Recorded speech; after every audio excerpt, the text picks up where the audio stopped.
छगन भुजबळ यांची प्रकृती बिघडल्याने नाशिकहून त्यांना मुंबईकडे रवाना करण्यात आलेला आहे। नाशिकचे नियोजित कार्यक्रम अर्धवट सोडून मुंबईकडे ते रवाना झालेत। भुजबळांच्या अचानक पोटात दुखू लागल्याची माहिती।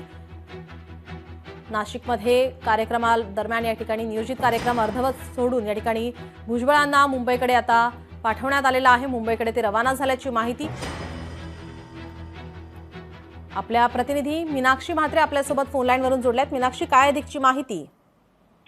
निश्चितच अन्न आणि नागरी पुरवठा मंत्री छगन भुजबळ यांची प्रकृती सध्या बिघडलेली आहे। आज ते नाशिक दौऱ्यावरती होते आणि नाशिकमध्ये काही नियोजित कार्यक्रम ते घेत होते, मात्र हे कार्यक्रम अर्धवट सोडून आता मुंबईकडे छगन भुजबळ हे निघालेले आहेत। अचानक पोटात दुखत असल्यामुळे ते तिथल्या रुग्णालयामध्ये गेले आणि तिथे सीटी स्कॅन देखील त्यांनी काढला होता। मात्र पुढची जी काही उपचाराची ट्रीटमेंट जी काही घ्यायची आहे ती मुंबईकडे घेणार असल्याचं देखील सांगितलं जात आहे।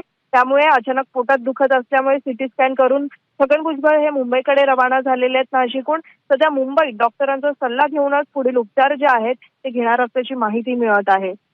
जी, धन्यवाद आपण दिलेल्या सविस्तर माहितीसाठी। लोकशाही मराठी ऐका, पहा, जागरूक रहा।